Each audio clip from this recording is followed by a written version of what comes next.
Can we please begin, mayors and vice mayors? It's already after time.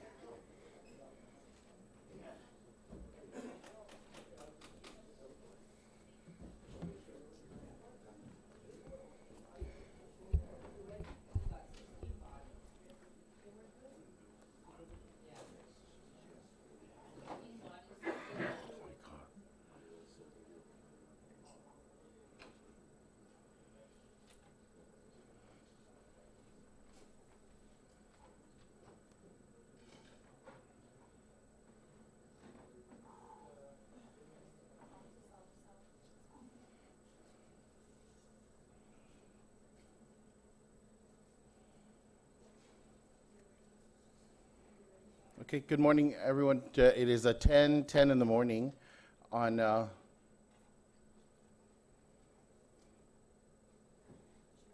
June 28th. This regular meeting of the Mayor's Council of Guam is now called to order. Roll call, please. Mayor Jesse Allett, Present.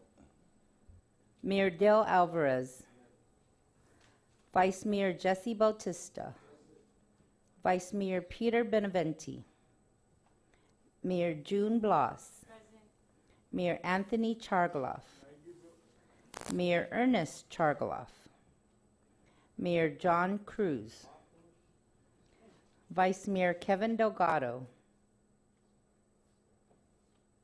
Vice Mayor Christopher Farron, Mayor Jesse Gogui, Present. Mayor Robert Hoffman, Present. Vice Mayor Rudy Iriarte, Vice Mayor Loreto Leonis, Mayor Paul McDonald, Represented. Mayor Rudy Paco, Mayor Bill Kenga, Mayor Johnny Kanata, Mayor Luis Rivera, present. Mayor Frankie Salas, Mayor Anthony Sanchez, Mayor Melissa Savares, Mayor Kevin Siswico, Mayor Vicente Taitagui, Vice Mayor Albert Toves, Mayor Alan Ngakta,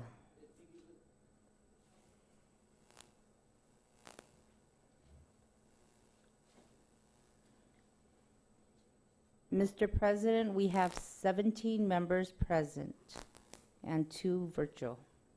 We have a quorum.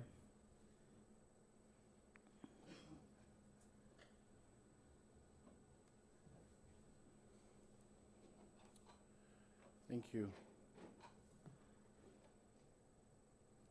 In compliance with the open government law, this meeting notice was advertised in the Guam Daily Post on June 21st and on June 26, 2023, and posted in the Government of Guam Public Notice Portal. Additionally, this meeting is being recorded and live streamed on the Mayor's Council of Guam's YouTube channel. Please stand for the national anthem and the Guam hymn.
Thank you. Is there a motion on the floor to approve the minutes for April? The motion is made by the mayor of Manila. Is there a second? Seconded by the mayor of Barragata. Any discussion on this motion? All in favor, please say aye. All who oppose? Motion carries. Is there a motion on the floor to approve the treasurer's report for March and April?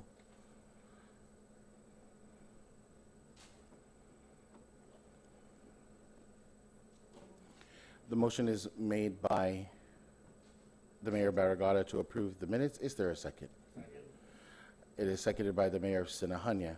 Any discussion on this motion? All in favor, please say aye. Aye. Well, on the treasurer's report, because it is reported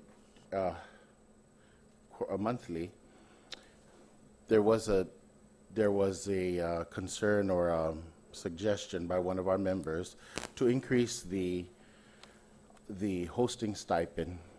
I believe it's $450 or $475, to increase it by $100, and of course that requires council approval. Is there a motion on the floor to consider or reconsider the amount for hosting? The motion is made by the mayor of Talafofo to reconsider the hosting fee by $100, additional $100. Is there a second? Seconded by the mayor of Hagatnya. Any discussion on this motion? Can I please just get clarification, Treasurer? What would that be? Is it $550? Okay, so it'll be $550. Any other discussion on this motion? Okay, all in favor, please say aye. Aye. All who oppose? Motion carries. Thank you. And we'll move into the Executive Director's report, please.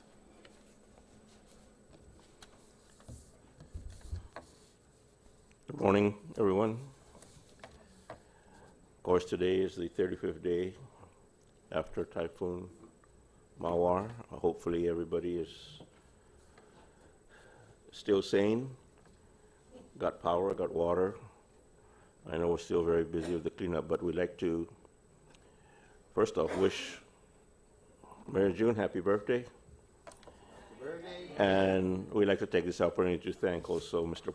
Mark Bodega, Sandcastle, and the Carrera Show for hosting those that came last night and watched the show. From all accounts, everybody enjoyed it. So thank you, Mr. Mark Bodega.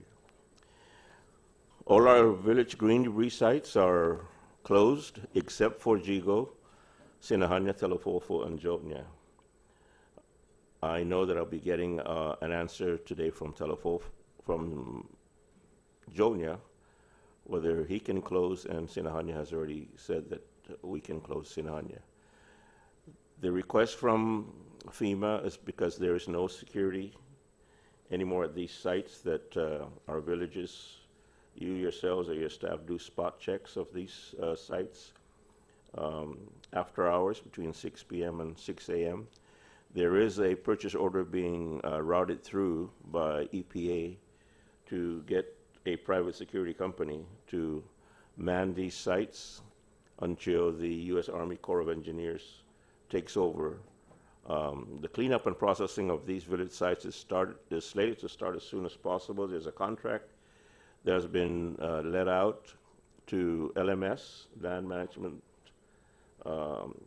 Services, and they're just waiting for the notice to proceed to get the sites cleaned up. The determination of whether to use the air curtain burner at the sites, chip at the sites, or mulch at the sites is still being determined, because there are other things that have to be taken in consideration, which is like the fire ants and the spread of the rhinoceros beetle. And so Department of Agriculture, the entomologist, is actually looking at these sites. And in fact, I think the 3 main sites have been sprayed yesterday for mosquitoes and other invasive species. And so if LMS does not start the project within your villages to clean up, there's also a proposal to take it out of your village sites and take it up to Lejeune, which is where they're going to do the air curtain burners. If that's not done before July 8th, July 8th is the date the U.S. Army Corps of Engineers is slated to go ahead and take over the cleanup of these sites. And they will not stop, of course, until all the sites are put back to pre-typhoon conditions. In the meantime, for those that are closed, please direct your residents to the EPOW point debris site where they can take all types of debris at this point in time. I know that Tizan and Dededo have already stopped taking the tires, the batteries, and mixed waste. The POs for heavy equipment rental that in the villages that have been put out by the Office of Civil Defense has been put on pause until a new formula of quantifying expenses can be approved by the GSA. The current POs that are working in your villages, like say GMC, UMS, Mega World, Best Car and Truck, and GOCO, Buena Vista, they are being allowed to go ahead and continue until their POs exhaust or until June 30, when it expires. And after that, then GSA would determine how to issue the new POs, because they want to move from a hourly rental of equipment to a volume type of formula to calculate expenses. GSA's Chief Procurement Officer, Claudia Ray, might be here today, just so in case you have any questions on that end. Our own POs that I issue to you from our own accounts, you can continue to use those for your beautification projects if they have not been exhausted, or if you have not yet met your $25,000 limit on those vendors. For example, UMS, if you have a PO for UMS under ARPA for beautification and you only use $15,000, you still have UMS for another $10,000, provided, however, you haven't used up your $100,000 allocation from ARPA. Otherwise, you're going to have to move on to a new vendor. I got confirmation from Mr. Verne at FEMA yesterday at our 2 o'clock meeting that out of the 50 chainsaws that we have been told we will be receiving ever since, 28 of those chainsaws are actually on their way here. And as soon as it arrives, we will, of course, the property management officer will take care of it and issue it to you. We were told that we don't have to return these chainsaws. They can become your property.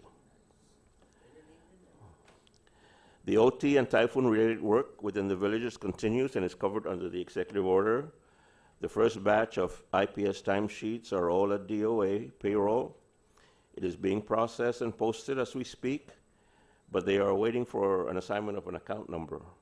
It won't be coming out of our MCOG personnel funds, so that's good news. It is coming out of DOA's, the governor's own account. So hopefully payments can be made in the next few days. I know that our employees keep asking when, so the first batch should be paid very shortly. The second batch of payroll and third, I know that Joanna's been working with your AAs and with those IPS timesheets, and she's told me that she's almost done with the second batch, and she would submit all of that probably by Monday. So please continue to have your AAs work with her, even on, I know they're in here on weekends to do the work, even Sundays. Public assistance applications by individual, we're going to do that by individual villages, as you know. For those of you that attended the orientation on Friday, thank you. For those of you that didn't come, you still have an opportunity to register. The director of the Guam Recovery Office, Mr. Joe Cabana, said that he might stop by. And if you have any questions as to, especially for those of you that have not registered, you may speak with them. And the primary reason why we went to individual apps instead of one MCOG application is simply just what I told you. Some villages have not even registered for the public assistance. So we don't want to hold up the villages that do apply because the villages that don't apply are holding back the one MCOG application. So in this way, you work on your own time and submit it. The Guam Recovery Office will assign you an officer or a staff member to work with you to make sure that your application is all complete and fully documented for reimbursement. The $100,000 that you received and your GITA grant, which are all in your NAF accounts, those are eligible for FEMA reimbursement, especially the $100,000, because almost all of that money is for your use for typhoon-related expenses. It is important, of course, that you keep documents of these expenses, and that's another reason why we went from one application to 19 applications, is because your $100,000 and your $600,000 from GITA requires a certifying officer. And I don't certify those funds for you. You certify it yourselves. So when you do the application for PA, you as a certifying officer must certify those expenses. I will certify the one MCOG application that has to deal with any expenses we have for personnel and for force and a force account for labor. So it's just important, very, very important that all of your AAs please keep proper documentation of your expenses under the 100,000, especially the 100,000, because it's supposed to be all typhoon related and is reimbursable. And we've been told that even though FEMA will send those reimbursements back to DOA, because it's coming from the general fund, John Cowell said that whatever village gets reimbursed will get their reimbursement back into their NAF. So it's important that you do apply and complete the application. The National Dislocated Worker Grant, if you haven't heard, has been approved for $10.2 million to support the Typhoon Mawar recovery in our villages, especially in our villages for beautification and cleanup, and will be administered by the Department of Labor. All the villages have been allocated a number of potential employees that you can hire through this program. Mr. Del Sola from the Director of Labor has stressed to me that these applicants must come from you, and it is your decision who to hire, as long as they meet the qualifications that will be set out in a press release or in details of the program and protocols that should be coming out in the next few days. This program, I believe, is for 6 months, and it's just for that, to help clean up and beautify your villages. So in other words, you're not going to pick up somebody that's going to just sit in the office and file. He or she has to be out there in the fields helping you clean up your village. After it's all cleaned up, then maybe. But the initial intent is to assist with the cleanup and recovery efforts. Our budget hearing is now tentatively set for July 11, Tuesday at 9 a.m. Now, depending on how they move these other hearings for the other agencies, that's still a moving target. We've been told by the Office of Senator San Augustine that Although it's set for July 11, it may move from that date. I know we'll be discussing our budget under the VOMS today as to how the majority will want to proceed, and we will let the Office of Finance and Budget know how you want that breakdown so it can be placed in our MCOG budget. The vehicles purchase order, of course, is delayed due to, as you can imagine, all the requisitions being processed by GSA for the typhoon recovery. 9 villages have already received their choice, their option of SUV. There's 6 more villages that have decided to opt for an SUV after they saw what you received, those of you that received it. And that is being processed now. Chalampago ordered is the only village opting for the 4x4, and his requisition is being processed for that 4x4.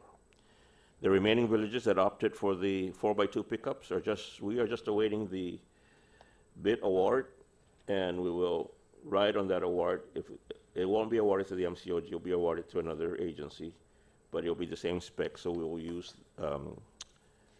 that bid award to get you your 4x2s. The recycling revolving fund, the balance of $500,000 has been released by the Guam Environmental Protection Agency, and the first purchase orders that we'll be putting out are for the white goods, and those should be out next week. Mary already has the listing. It'll only be to one vendor. This time it's going to go to Global, because Pyramid is at capacity and cannot accept any more white goods. And so you'll be receiving your purchase orders for white goods. Those of you that requested for increases on your abandoned vehicle purchase orders, you would also be receiving that, depending on the availability of the funds and depending on whether you've met your threshold or your limit of, as mandated by law, which is $75,000. I want to remind you again on the ethics training and the procurement module training. Please find room in your busy schedules to schedule your employees to go through this ethics training, because ethics training, everyone must go through it, and there is a time frame. For the procurement module training 1, 2, 3, and 4, when it does come up, because it's provided by GCC, and we can only send people there when the classes open up at GCC. When your AA or whoever handles your accounts is slated to attend, please make sure that when they attend, that they complete the course, because that money is not refundable. And it doesn't come out of your account, it comes out from the main office. Unless you have any questions, that's all I have, Mr. President. Thank you. Anyone have any questions? Well, you discussed almost the entire agenda, so I do want to go back to the ARPA, the vehicles, and the bid award. So I cannot understand why it's taking over a year, and even if we have to wait for somebody, I kind of want to know who has the last document, right? Because if we're waiting on someone, we've been waiting for that someone for a year. So here's the problem, colleagues. We're very slow. For whatever it is, we are slow to procure. So we won't use the money. That's ARPA. We still haven't received the second half of ARPA. And we're going to beg for the second half of ARPA, but we can't spend the money. That's our problem. And we've talked about it over and over and over again. And I just feel like collectively, we have to figure out how we're going to resolve this problem, because it's not fair to the end user, and the end user is our community, our people. And if we're slow and we're going to continue to blame, don't forget, I'm sorry, we've never really officially talked about what has happened in the recovery, But I'm sorry that if I offended anyone as we were going through this recovery. But I feel that we can't just say that it's someone else's problem. We have to figure out what the problem is and correct it, because waiting 1 year for truck or vehicles without a clear-cut answer is just unacceptable. I mean, and if you feel otherwise, please let me know. But we're going to go to the senators in a couple weeks, and we're going to tell them we need this money, but yet we can't spend it. We can't spend it because of procurement issues.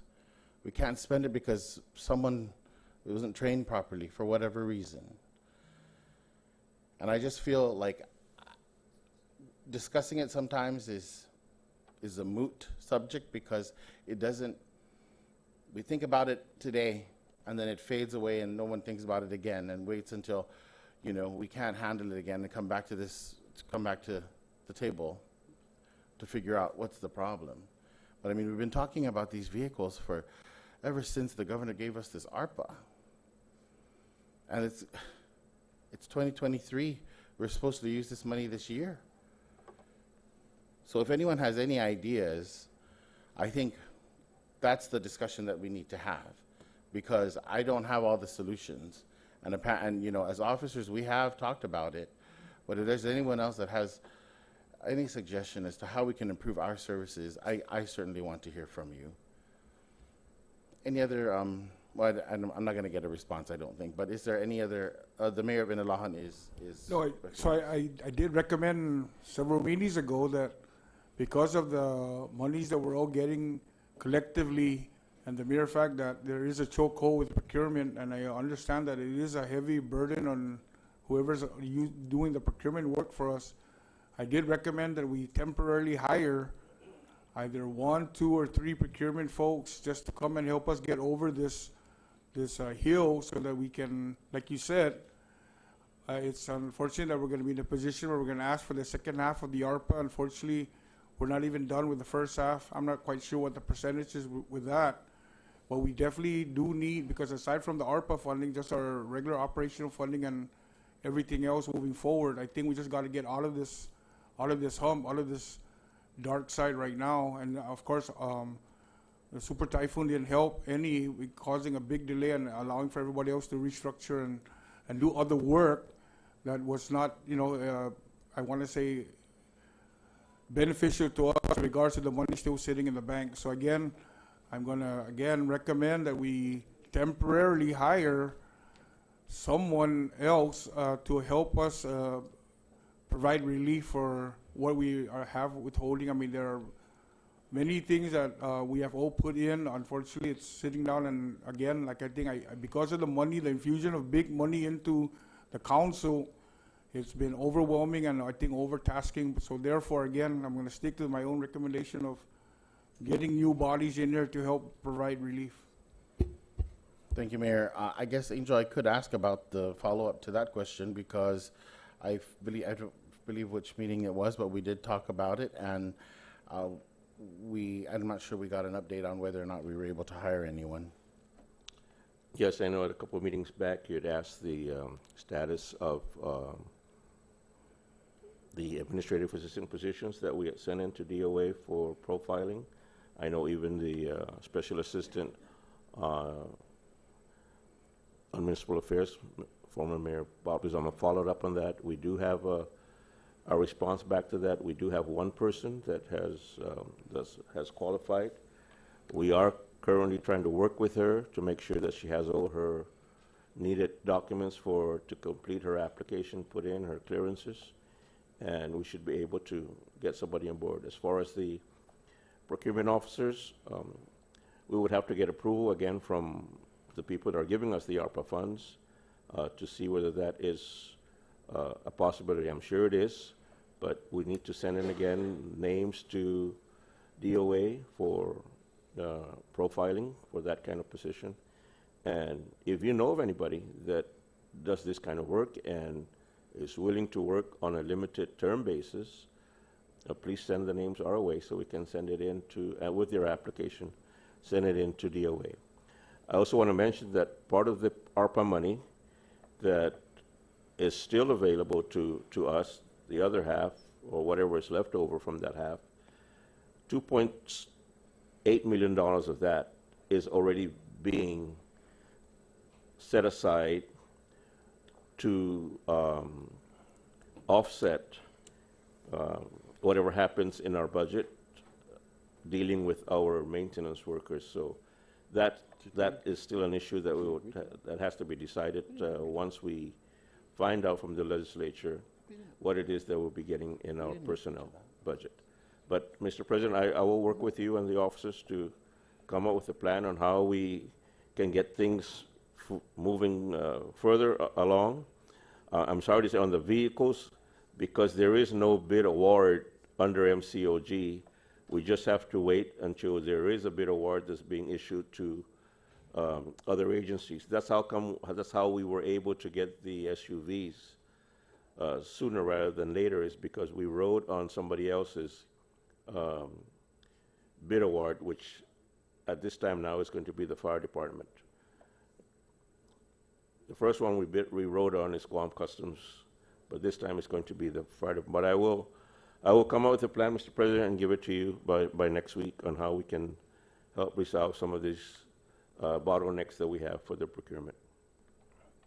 Thank you. I think that I think we have to follow this much more closely, because we have talked about this several times, and I know that former Mayor Bob Lizama did reach out to me after the last meeting to discuss this very issue. I apologize as well because I didn't follow up with anyone, but you're right.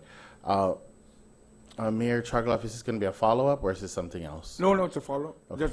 Just add one more. So, of course, we're having an issue with, I want to say, recruitment.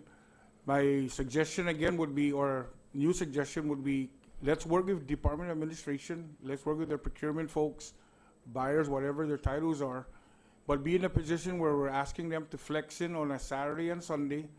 We just have to identify what funding we're going to pay them, of course, in terms of overtime or whatever the arrangement is. But again, if we're having an issue with recruitment, then maybe let's reach out to the existing procurement folks within the government entities. And yeah, I'm sure it's monies that's going to be having to be considered. So whatever monies we agree on in terms of paying them, let's just work that out. But yeah, let's get over the hump immediately. Thank you. Thank you, Mayor. The Mayor of Chalampago Ordered is recognized. Thank you, Mr. President. You know, Angel had mentioned, and just by the way, you know, the internet is kind of spotty, so you guys have been kind of coming in and out as far as connectivity, and I think it's your end, not mine. But getting to this issue about procurement, you know, Angel had mentioned that Ordered Chalampago still wants a 4x4 truck.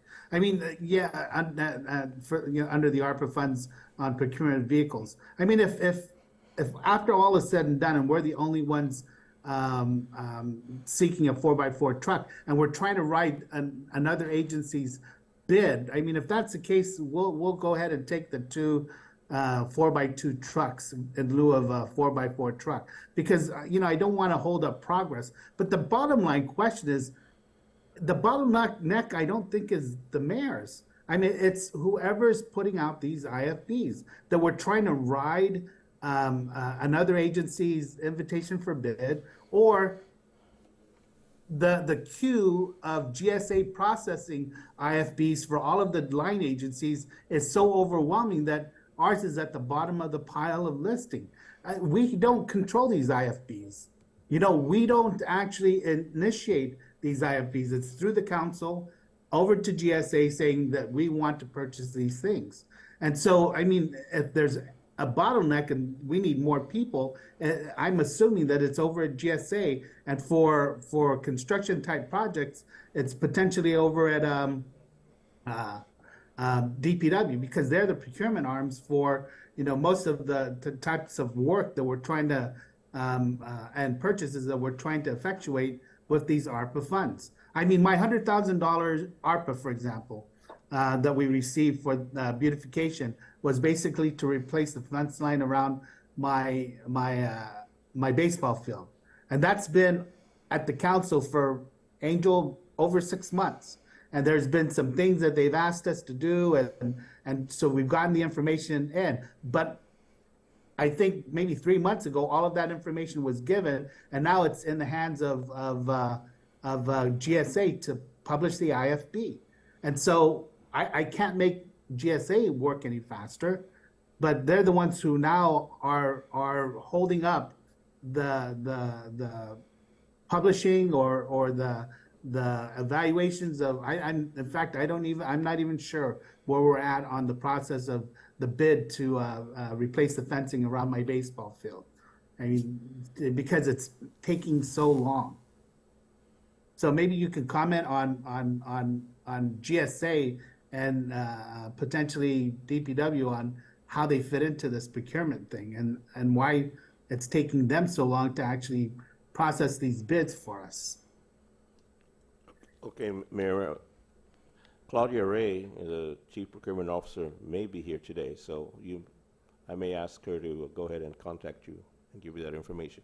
As far as your 4x4, it's already being processed. If you want me to withdraw it, I could, but that's going to take you longer again. But it's already it's already going through. Great, thank you. I didn't want to compromise. I mean, I know what I need, and I don't want to try to lessen the equipment that we purchase that really doesn't satisfy the needs that we have in this village. And I still have a lot of rural areas that are hard to get to, and without a 4x4, it'd be almost impossible to get to.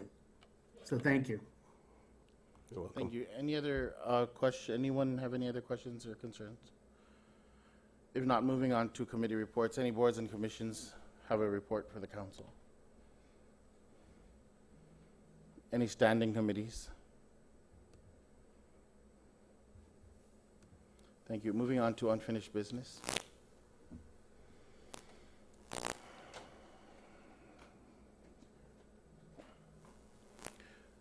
So we know that we have to plan for liberation, and we began the discussion with the other three branches of government several months ago. But of course, we have to. We're still recovering from the storm. But we feel that the plans must still go on, and that we should still have some kind of celebration or commemoration on Liberation Day. And so, of course, we really need to make a decision so that everyone that is asking is given the information that they need, and that we can also continue to plan. So, as we started the 79th planning, we had committee chairpersons or subcommittees for the festivities, and so I believe you are all here. I think I would like to go to them first to find out what their sentiments are regarding their committee and what we previously planned, and perhaps a recommendation from them. We have the Queen's Committee, of course, the memorials, and of course the parade. And so I would like to start with the memorials. Mayor Kevin Suswiko is the chairperson for that. In considering the situation, are you okay with having one ceremony, or did you have any objection to having one ceremony, or did you want to have the continued 11 or 12? No objection, Mr. President, and I just feel that because most of our municipalities are not quite at 100% yet, and having our memorials would, I think just one for now would be okay, just to honor.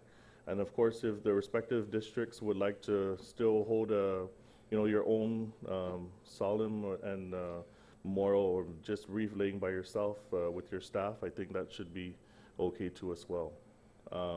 For us in Hoggett, we already received a call for FENA that we will not be able to go in and visit the cave this time.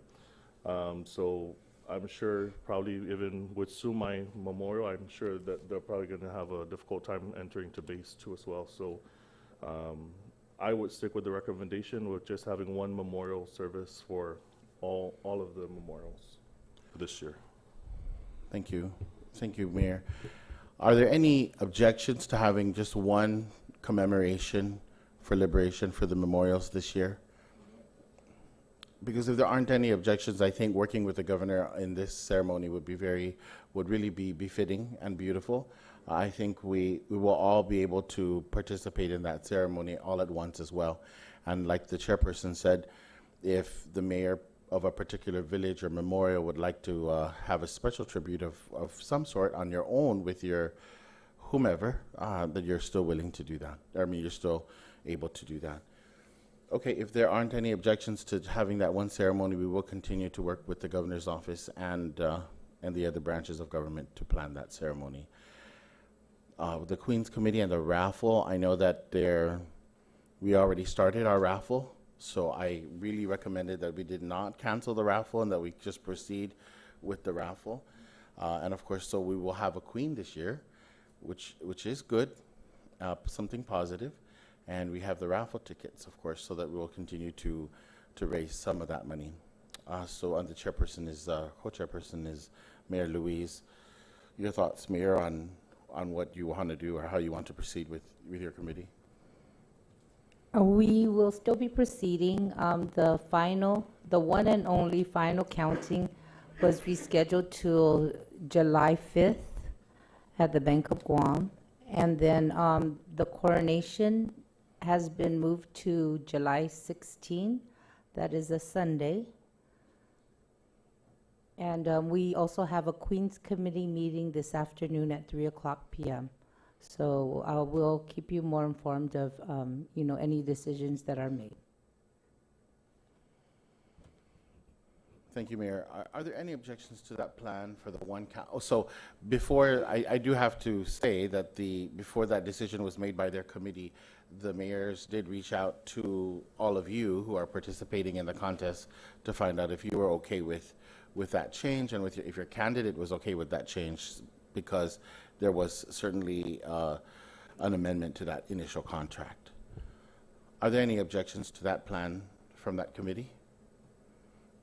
Okay, and so it basically is just a shortened contest and a shortened everything else. So, but nothing else has changed. Okay, thank you, Mayor Louise. And of course, the big ticket item is the parade. We all know what it's like to put on a parade, and of course, I would like to hear the thoughts of the chairperson. But I do want to say that we must remember that there are still families out there who still do not have water, some water, and definitely power.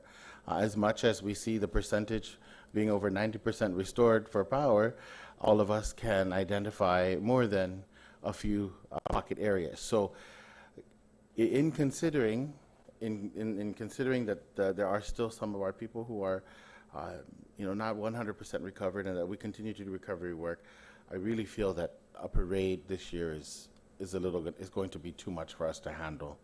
But I'd like to hear from the chairperson, please. Thank you, Mr. President. Yes, and just even reviewing the logistics for the areas that we've lost a lot of downed trees, as well as things became unstable. Looking at the greenery, which most of us would use for parade floats, they're gone, and the island is still healing in terms of the trees and a lot of what we needed to do. In talking with some of the personnel, some of the agencies, they also feel it would be insensitive for those that did lose homes. We still have 600 plus applicants in the Rise Up program that are still there. We don't want to leave focus from that. We want to get them. We still have shelters open. So in light of that is the recommendation of my committee that we do not have a parade this year for those very reasons, and that we focus our efforts still on this recovery, and as we work with the disaster service workers, as we work all the different nonprofits and groups to kind of get everybody back to that 100% level. Thank you, Mayor. Colleagues, anyone have any consideration or any issues or concerns about the recommendation of that committee to not have the parade this year? Are there any objections? No objections. Okay. Thank you. I think because we've decided that, we have to now proceed with the actual plans for the day.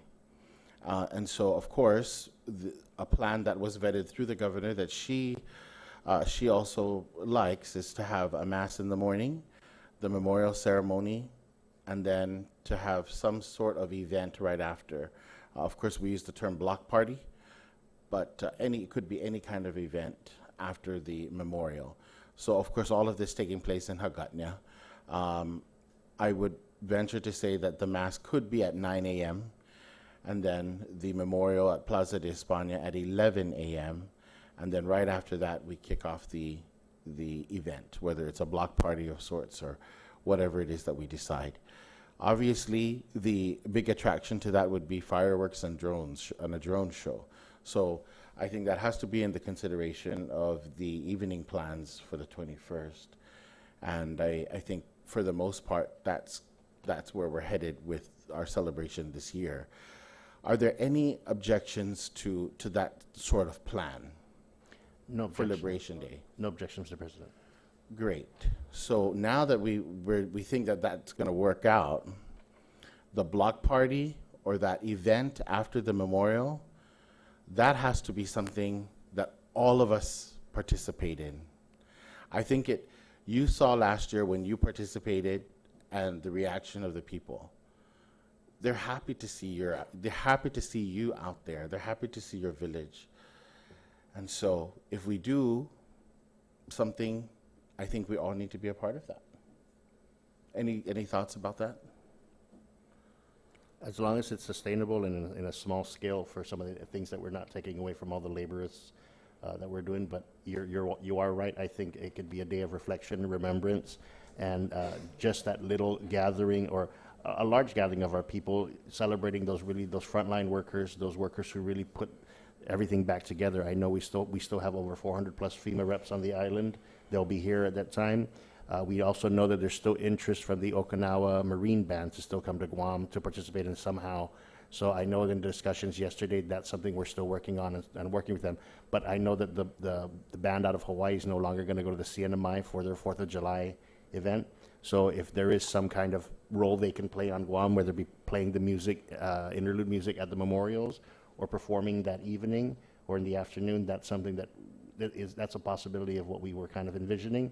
And then having the fireworks at 7:21 p.m.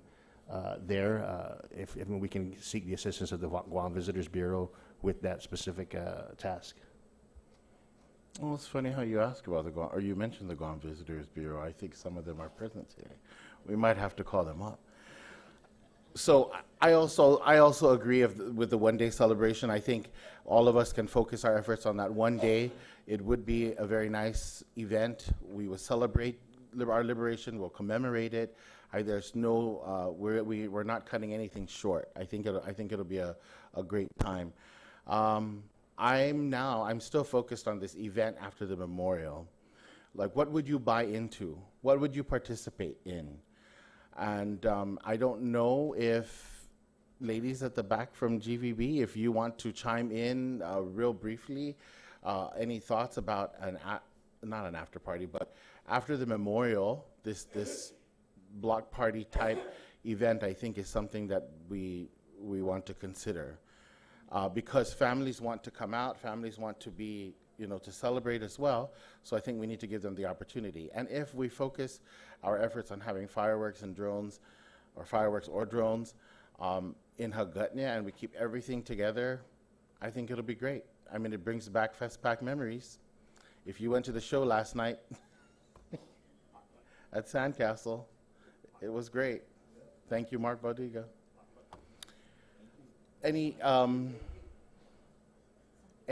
Yes, Nadine, would you mind coming forward? Sure, but if you don't mind just on this, because this is recorded. Okay, yes, please. You're cleared. Right there, if you don't mind. Good morning, everyone. Yes, we're in support of the block party. I just want to let everybody know that we do have one veteran that's going to come on island. We're working with his family right now, a gentleman by the name of Irvin Ward. He is 98 years old, so we're looking at him coming out maybe about 3-4 days before the festivities and then leaving thereafter. So we definitely would love some celebrations that we can bring him to and show our appreciation. Thank you. I think Hold on, Nadine. I think that'll work with the current plan as far as the memorial. I think he could be a very big part of that memorial with all of us. But then, of course, in anticipating an event afterwards, we were really thinking block party-ish, but we're also thinking that we should get I would like to see the villages involved. Almost, yeah. But when you get the villages out there, when you get the mayors and their people out there, more people come to see you. We can't have a liberation celebration without all the villages. Right? Absolutely. They have everybody needs to be there. Every village should have its own tent Booth. set up. Or, Oh, exactly. I agree. Yeah. Okay, thanks, Nadine. So we can talk more, but thank you so much. Okay, there's another idea on the floor. The mayor of Sinahania is recognized.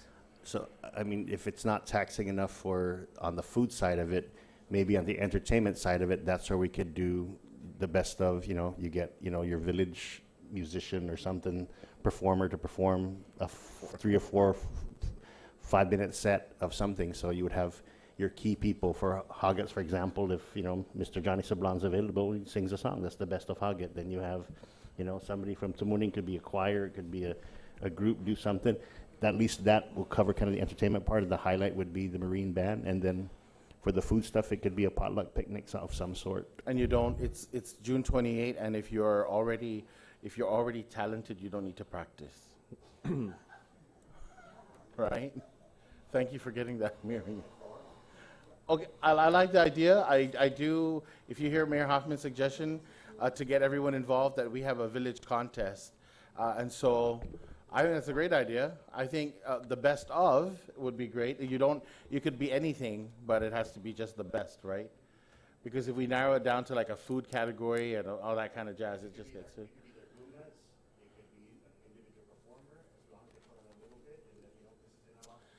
Ooh, it's going to be competitive. We cannot be the judges. We have to hire somebody. We'll hire our FEMA friends. They'll still be here, deny, and then approve. Then appeal with Appeal. SBA, deny and appeal. Okay, I'm sorry. The mayor thank you, Mayor Hoffman. Mayor of Hoggett is recognized. So we still have some money in the Guam Island Fair account, and I was just wondering if we're going to do, a showcase of some sort. Maybe and it's going to be down at the Hagatnya. Maybe we can utilize some of this money that's in there, so that way we can use it, right, to showcase each district, so it's not so taxing for us, right? So maybe we put the food trucks together and we just bring everybody into the old Fastpack Hut area. So that way, everything's there, all the entertainment's there, and leading into the drone show and the fireworks show. Okay, I apologize that so how are you connecting the account to the mayor's? I'm just thinking, because then, this is our time to, really put it out, right? And so, since we have all that money in the Guam Island Fair account. I mean, there's 101,000. Don't make it sound like all of it, because not all that. Not all of it, but still, I'm just That's saying. glossy. I'm just saying we tried the village entertainment one time, and we had Ben Lam Lam come out and for a set of 5 minutes, but then we need to think of something that's going to attract our people to come out and want to stay the whole entire day and celebrate, right? So I'm just thinking a little bit more for the entertainment side, so that way it's more exciting for them to come out. And if we're going to look at a block party from 2 o'clock to 10 o'clock, or, what's the time frame?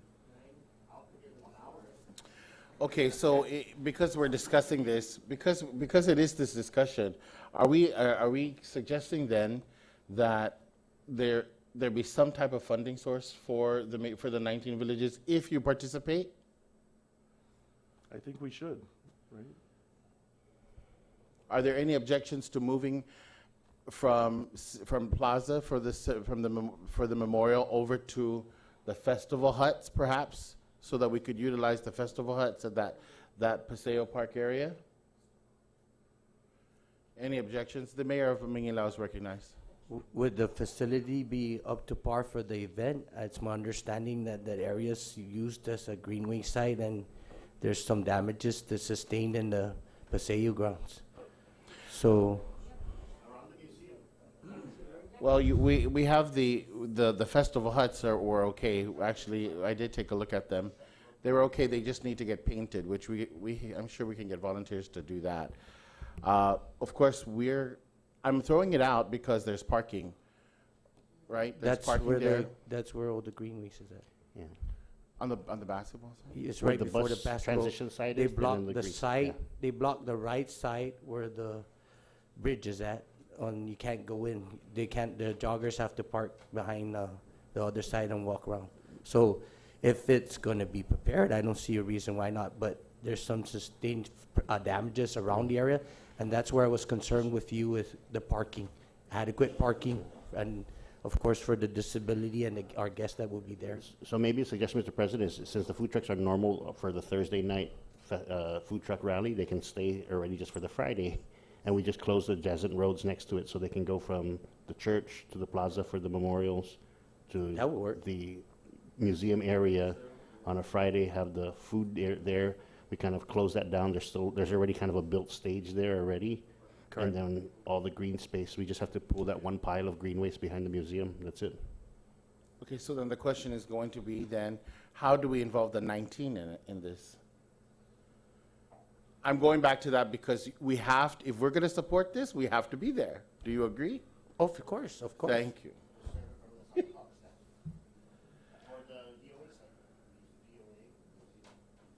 Oh, yeah, that would Okay, work. so I guess what I'm saying is then, in our participation in this event, we are saying the villages will put some type of booth out or some type of activity to be a part of that party? Unless we can get some assurance from DPR and that the place is gonna be ready, or if they can get it ready.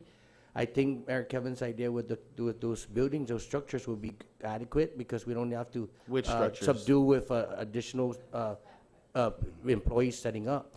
So if we do use it, I was just putting out the fact that is the place gonna be conducive for that day to be utilized to maximize the space? So because we don't know where we're going, whether we're Skinner Plaza or Chamorro Village, we do have a meeting with the president tomorrow Sounds great. to talk about the facilities. Yeah. So we would know. So what is the pleasure of the body then, to consider Festival Huts or Skinner Plaza? I think, Mr. President, we should wait till after your meeting with the Well, president. And then you what can we go could do is, I think we need to know now, only because he takes care of both, so we could go either way. And I think, No, but that's what I'm saying, right? So after you meet with them, if the fast pack huts are cleared, or they're going to, if we're going to. just because I think we should be democratic about it. Sure. Let's go with Vote. everyone's first choice. And if your first choice is Paseo or Festival Huts and it's not available, then we're gonna agree to just go to Skinner, just at least so I can get the feel of the majority. Yes? That's Okay, diplomatic. so by a show of hands then, I am asking, we're not gonna call a real vote unless we must, but are we going to the Skinner Plaza, staying at Skinner Plaza, or going to the Festival Huts for the block party for liberation? All in favor of the Skinner Plaza, please raise your hands.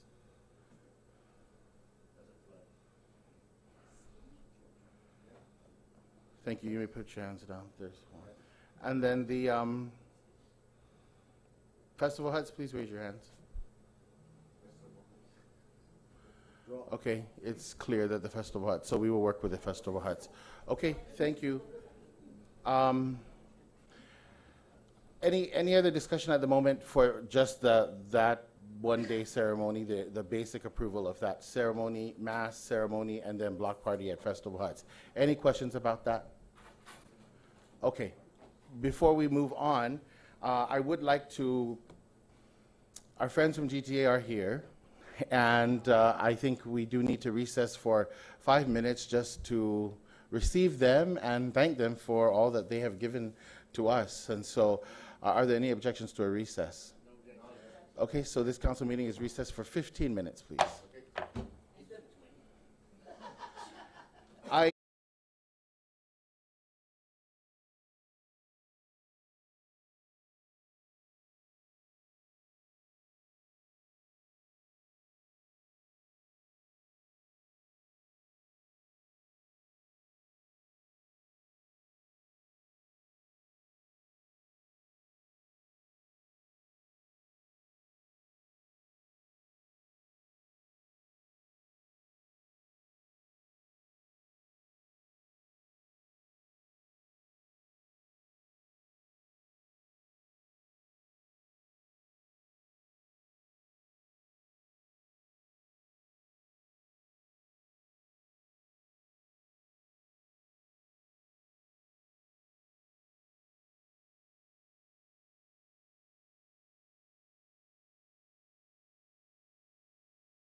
Of course, you know, for some of the southern mayors that were having difficulty with telephone service, you received some kind of connectivity. And so that was the first thing that we were very grateful for.